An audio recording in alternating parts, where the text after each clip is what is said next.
Today's show is, in fact, very, very special because it is the 5th anniversary show of the Audiophiliac channel. Yes, I started this on August 14th, 2017. I told a joke. The whole episode is 16 seconds long. I think the joke is actually pretty funny, and sure, I'll link to that below. But over these 5 years, almost 1,300 episodes, I've done a lot of reviews and a lot of interviews and rants of all sorts, viewer systems of the day and entire episodes of viewer systems of the day. And that's what I've done. That's why I'm here, to keep doing those things. So, first of all, I want to thank my patrons. They have been sort of the bedrock of this show to keep it going. I make income from the Google ads that you see in front of these episodes and in the middle of the episodes. But it's the patrons that deserve a big, big, big thank you. So thank you guys. And of course, Mrs. Audiophiliac, who is always working in the background. You don't see her, you don't hear her, but she is, her presence is always part of the show. So, the theme for today's show is experience. Now, my experience of doing this show, but your experience as an audiophile. And to quote the late, great Jimi Hendrix, are you experienced? Have you ever been experienced? And I know that I am. But I've been doing this a really long time. And when I say that for you guys, have you been experienced? What I mean is, have you had those experiences of listening to music over your system and just being totally sucked in by the sound? The rest of the world completely disappears. You are at one with your music and your system, but the system is the portal through which the music arrives. And are you totally there? That's the goal. It doesn't matter how much your system is. I had those epiphanies when I was 16 years old when I bought my first hi-fi, which would be pretty, dismal by today's standards. But I was in the zone. And yes, I was experienced right then and there.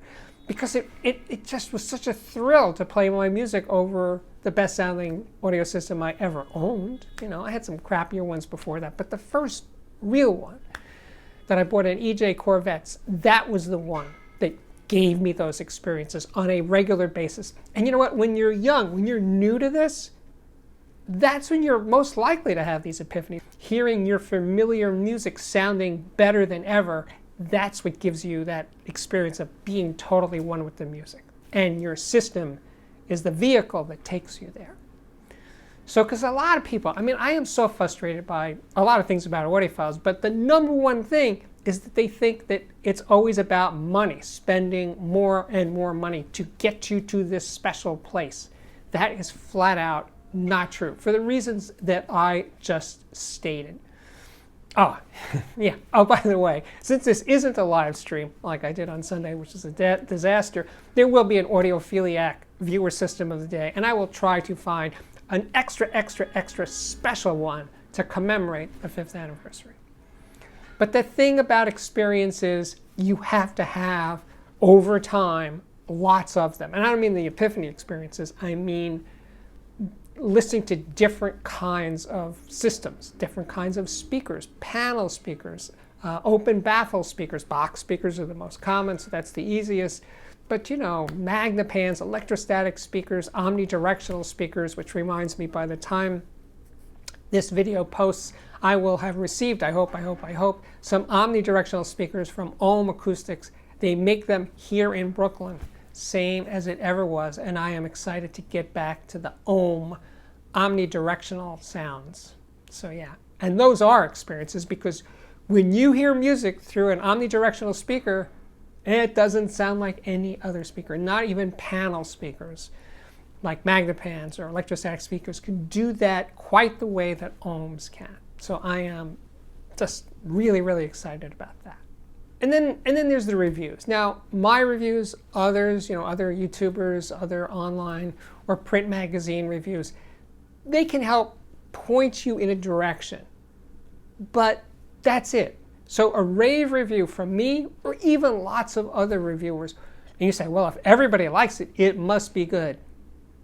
Well, good, yeah, but is it good for you? That's the key. That's the hard part. You cannot assume just because everybody likes it or it's popular that you're going to love it. Because everybody brings their own stuff, right? Your own room. Your room is unique to you, your tastes. And then there's, of course, speaker placement issues. How free are you to place the speakers as you wish? Get that. And, of course, your budget. All sorts of things are going to determine what is actually not the best, but the right one for you. So I'm going to cover all sorts of issues during this show to celebrate the 5th anniversary. And I so wish this could be a live episode, because it's when I do it with Mrs. Audiophiliac by my side, she's reading off the comments, she's giving me info about how excited you guys are. And now I'm just, same as it ever was, I'm talking to my phone and shooting a video. So right now it's a one-way conversation, but you guys can communicate back to me through the comments. They're always turned on for my videos. And I do my best to comment back, at least in the first few days the video is up. Yeah, almost closing in, almost, maybe 220,000 subscribers by the time this thing winds up in your inbox. Yes, and when you subscribe, if you subscribe, hit the bell so you'll be notified every time there's an incredible episode of this thing, the Audiophiliac. All right, now I'm going to make a very special announcement. Are you paying attention? Please do. Just stop being distracted right now. Just listen to this one thought. This is maybe the most important thing I say today. Maybe the most important thing I've said in 5 years of doing this show. Do I have your attention? Stick with what you have. I mean, if you're at a certain level of being an audiophile, and your system's good, it's good. It's very well balanced, sounds like music, you're having a good time with it, but you're watching reviews on YouTube and you're reading reviews online and print, and you get tempted to buy stuff. Don't do it. Yes, that's me, Steve Guttenberg, telling you don't buy. If I say something's phenomenal, blah, blah, blah, don't buy it. Unless you, I don't know why you should buy it. Because I'm here for mostly, break the news to you, for entertainment purposes. And just because I say something's terrific, or other people say something is terrific, or your friends say it's terrific, yeah. But if you're pretty much good right now, take a vacation from buying audio for a while. If you're the kind of person that buys one piece a year, or a couple of pieces a year, skip a year, skip 2 years, and just focus on the music. Yeah, that's my recommendation right now. Just stop buying, watch reviews, keep watching me, but don't be so quick to jump. Stop.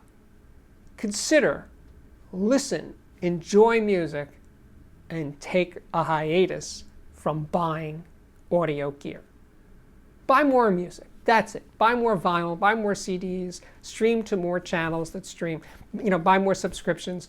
Do all of those things. Expose yourself to more different kinds of music, If you're not into opera, listen to more opera, or listen to a few operas. Matter of fact, do this for me. Pick an opera. Just let it seep in, because it's good.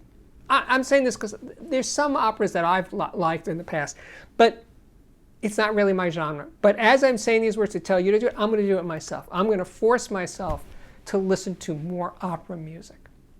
Mrs. Audiophiliac loves opera, by the way, so I'm hearing it sometimes when she has it on. And it is incredible. It's absolutely incredible music, and too many people, including me, just turn themselves off to it. So maybe it's not opera. Maybe it's country music, Maybe it's folk music if you've never gotten into folk music. Whatever. Pick a genre that has some potential. And I admit that opera might be very, very low on your list, but it is so incredible. So when I was a projectionist in the 1970s, I ran a film, the Mozart opera, The Magic Flute, a complete performance of The Magic Flute on film. And at first, I thought it was beautiful, but I didn't get it, right? I didn't understand it. But I ran the film over and over and over for 3 days, 4 times a day. So I saw it 12 times, or I was around the music 12 times, and it started to really sink in. And the more I heard it, the more I liked it. So you just got to work at these things. We work at other things in our life. If you're playing tennis or something, you want to be a better tennis player. But we should strive to be better listeners and expand our horizons. I think it's definitely worth at least attempting. Give it a try. Just try. For me, for Steve, for the Audiophiliac. And report back. Tell us about what new music you have or you're now embracing. Because we got these great systems. Let's use them to not just do the same thing over and over again. Oh, but speaking of not buying anything, I didn't say never buy anything. I just said I want you to take a break. And what I'd like you to do is conceive of, let's say, a 5-year plan or a 3-year plan, whatever the time horizon seems right to you, is where you want your system to be 3 years from now, 5 years from now, or 10 years from now, whatever the frame works for you. In other words, do you have a direction where you would like this to go? And again, to get there, you may have to have some experiences with types of products that are not in your wheelhouse. Okay, so that does require experimentation. So in that mode, you will be buying things because you've taken a vacation from buying things. So anyway, think about that, where you want it to be. Because as you mature, your ear will become more sophisticated. Most audiophiles, most young audiophiles, if they're in their teens or 20s, they want to play music loud, they want to feel the bass. I get it, I've been there, I know what that's like. But as you, pardon the expression, mature, where do you want your system to be? It's not necessarily just stays with being loud and bass impact. You want that mid-range, you want imaging, you want a beautiful top end. You want different things from your system as you get older and older. And you probably might want to actually play it more quietly, and more quietly the older you get.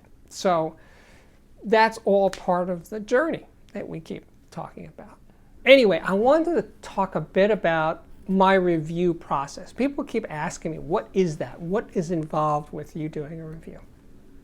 It's a good question. People have asked me to make videos, and I don't want to make a video just about that because I don't think there's enough to it to be a video. But I'll tell you briefly what I do over the course of doing a review. Now, it starts with figuring out the product that I'm going to review, which is in some ways the hardest thing. Because first of all, and most importantly, the product has to be interesting to me. I'm going to spend some time with this. I'm going to be thinking about it a lot. I'm going to be listening to it a lot. I want to do it for me. Sorry to break the news to you, but that's first and foremost. Okay, so this is the end of part 1. Please come back for part 2.